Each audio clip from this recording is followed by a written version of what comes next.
Team 2. We have Project OutHeat. Now I need a big drum roll. It's a local crew, so be careful. All right, please welcome Project OutHeat, Anika Hill, Curie Thota and Hannah Waldron to present their pitch to us today.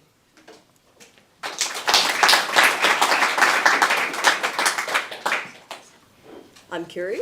I'm Hannah. And I'm Anika. And we are Project OutHeat. We consist of a two-pronged approach designed to foster trust through peer-to-peer outreach, community-to-peer outreach, and government-to-peer outreach in order to warn and protect people from the dangers of heat waves. So, what really are heat waves? So, heat waves are an event where the maximum and the minimum temperatures are unusually high over 3 days.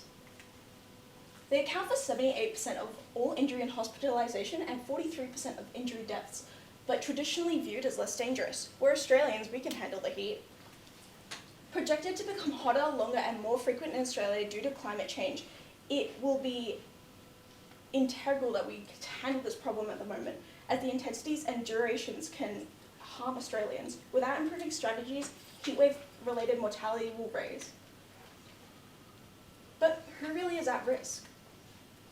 Well, everyone is at risk at heat waves. Everyone will experience these heat-related events, but there are a few people in the population who need a little bit of help, such as children, whose bodies absorb heat more rapidly, which causes them to overheat easily and become more dehydrated. The elderly have poor temperature regulation, which causes them to become more dehydrated and not feel the effects of dehydration until much later, which can cause more long-term effects. And the unhoused people. The unhomed population can not access any cool spaces, water and SPF, which makes them the most at risk of experiencing heat stroke, sunburn, and even dehydration. To lessen the heatwave impacts on vulnerable populations, we must boost trust through both government and peer-to-peer efforts. Now, I know we have a lot of experts in the room. You might be thinking, well, we have plenty of heatwave information, right? And you are right, we do. We've got Bureau of Meteorology heatwave warnings and reports and government information from the Department of Health, and even non-government channels such as Sweltering Cities based in Sydney, which focuses on crisis heatwave support. But that's kind of the issue. Currently, our solution to the majority of natural disasters is crisis-focused, particularly for heat waves. However, as climate change becomes a more serious issue and we break Australian heat records every summer, we need to change our approach.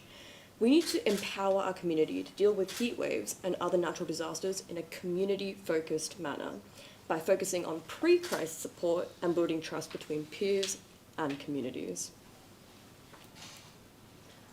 All right, so we've got a two-pronged solution today, which is basically focused on building that peer-to-peer trust and building your community and government trust.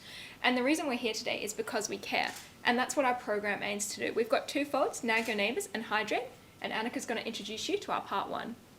So the first approach, our two-pronged approach, is called Nag Your Neighbours. Nag Your Neighbours is a campaign that is a community-driven approach that uses peer-to-peer and community-to-peer outreach to build trust and resilience in the community. The campaign will use familiar faces, such as neighbours, to spread the awareness and information and dangers about heat waves in your local communities across Australia. This approach will encourage community members to appropriately prepare themselves and help their neighbours in need of assistance to prepare for extreme heat events. This increases the trust and safety in everyone in our community, especially individuals who are most vulnerable during those heat waves, such as your children, your elderly, your homeless, and people who get health issues exacerbated by the heat. The Nag Your Neighbours advertising campaign utilises a combination of an upbeat jingle and a fun animation to effectively approach the serious topic of heat waves. So the Nagging Neighbours initiative is for people who want to be more involved in their community. So after passing a quick heatwave quiz, undergoing a digital conflict resolution workshop, and using information supplied by the official Nag Your Neighbours website, they can go door to door and talk around their neighbourhood to inform and assist your neighbours and with heatwave support. Though the idea isn't limited to the nagging neighbours, anyone can nag their neighbours with care, of course. You can go nag your friends, families, co-workers, and anyone really. The Nagging Neighbour program has the adaptability to tie into local councils, meaning that we can support people in senior homes to allow them to have a safe space, such as in a community centre, or to go talk in a primary school about these big issues, and because community centres are already away from the heat, it's easier for them to talk. Such as my grandma, who loves to engage with her community, I would be worried if she was standing outside in those 40-degree days. So the target audience here, we have both close-knit and rural communities, and not so close-knit and urban communities. With close-knit rural communities, they don't really have a need, if they know the information, they won't have that need for any more programs, but having that advertisement still wouldn't do any harm. With those ones without information, the Nag Your Neighbours ad campaign will really drive through the information to them. Because they're close-knit, they've already built trust. But with some urban communities, you barely know any of your neighbours, and it's hard to build that trust with Joe down the road. So that means that the people with information can become the nagging neighbour volunteers, and the ones without can become the audience for the nagging neighbours, as well as using the Nag Your Neighbours ad campaign to spread the awareness initially. So what is this ad campaign? So initially with this ad campaign, we decided to bring it to life by using a beautiful hand-in-hand with Australian artists. So we got an Australian producer and an Australian digital artist to create beautiful sketches and animatics for this. We use a memorable and catchy tune because those aid in information recalls. Remembering those rhyming words really helps, and that fun little tune that gets stuck in your head like an earworm. And it's inspired by Slip Slop Slap, that famous Australian campaign that everyone remembers and that paved the way through my childhood of sun safety.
Trust in our communities will save lives, and also with the Nagging Neighbours program, we're able to establish trust to people who may not already trust their neighbours, and with these programs in rural communities, they're able to get the information that they need at their fingertips.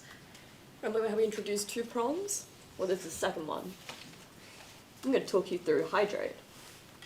Now, inspired by a similar program in Berlin, the Hydrate program is basically a series of trucks traversing through Australia, providing immediate support to disadvantaged or rural communities, with tools such as water, SPF, shade, food, and showers for free. And this aims to build trust through healthy government-to-peer interactions. Now, in terms of advertising, we've collaborated with the same Australian artist as the Nag Your Neighbours campaign to promote Hydrate, with the same characters in the jingle to promote bus and billboard adverts. Here's an example of what an advert might look like. Little shitty little mock-up, for you all. Yeah. You might be able to see this driving through the freeway, going through Kwinana, on the side of the road. Fun, right? Now, we plan to pilot the Hydrate program in Western Australia to provide proof of concept, as there are many rural communities in areas such as Broome, up there, that are highly disadvantaged and relatively isolated, making them ideal locations for piloting our Hydrate trucks. Moreover, Western Australians in particular have developed a culturally ingrained ambivalence towards extreme heat, viewing it as kind of a normal part of life instead of a serious natural event. This perception has led to inadequate preparation and responses to heat waves. The following other locations we have here are proposed based off several key considerations, which mean that Project OutHeat can be scaled nationwide while optimizing efficiency and reach. Now, how do these campaigns tie together? Well, they fall hand in hand. We've got a preventative measure and a combative measure, Hydrate being combative, focusing on heat waves and hot nights, and days as they occur. And the target audience varies a little bit as well. You got Niagara neighbours serving everyone, but primarily local suburban communities, kind of close-knit, kind of know each other, maybe don't know each other. But Hydrate is serving like local and disadvantaged communities mainly, providing those resources to their door. And together they're used to build two different types of trust coming from two different mediums, which together compound to become far more impactful. Like, I can tell you personally, like, I have been through a lot of periods where I was like homeless and sleeping rough, and a program like this would have been really useful in those periods of time. Genuinely life-saving. So we've also got some projected impact, which Curie is going to introduce quickly to you. But at a glance, it's about improving the community trust, improving your awareness, and improving your health outcomes, which are going to make your communities more resilient and able to adapt and respond to disasters as they become frequently worse. So, behaviour change campaigns typically have about a 9% efficacy rate, and the Niagara Neighbours campaign aims to reduce heat-related hospitalisations by this percentage. So, from 2019 to 2022, there are about 2,000 heat stroke admissions nationwide, oh my god, and this campaign could prevent 193 hospitalisations over the next 4 years. Hydrate will serve 150 people daily per truck, reaching about 18,000 individuals each summer, with trucks positioned in high-need areas based on heatwave maps, aiming for over a 30% reduction in heat relief-related hospitalisations.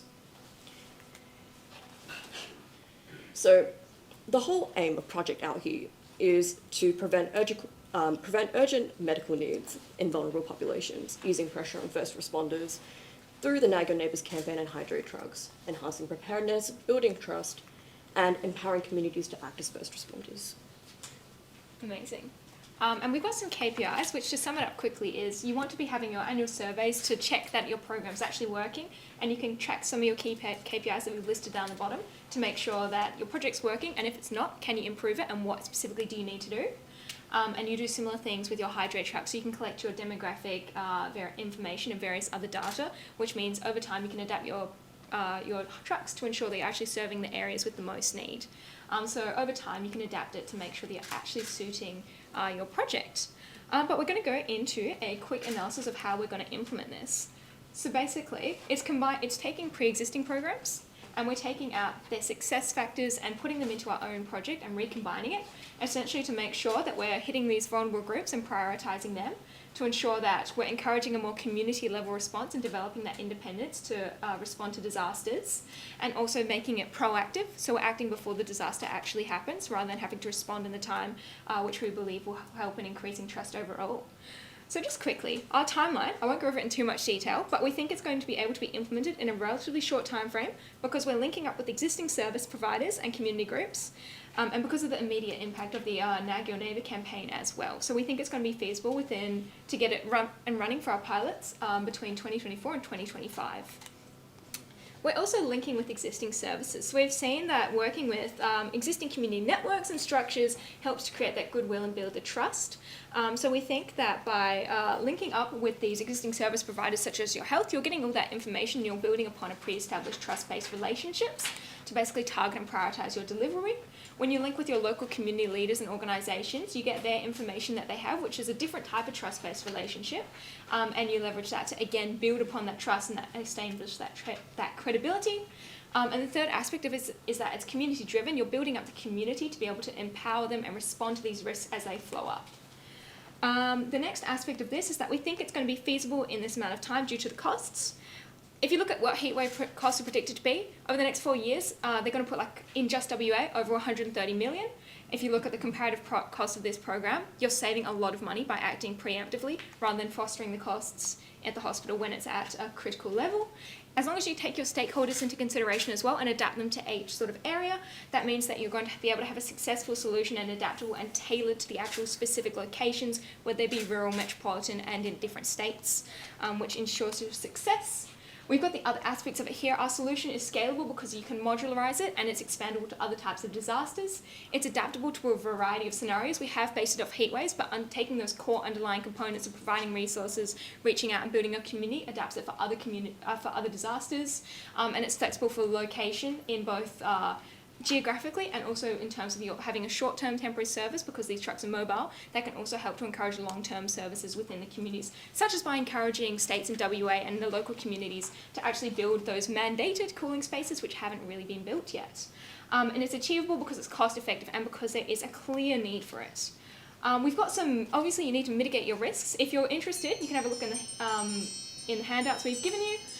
And then the other aspect that I touched on briefly is that, you know, you can expand these to other types of disasters such as bushfire, flood relief and cyclones because of how we've built the program, essentially. All right, and that's a summary if you are interested again. All right, thank you everyone.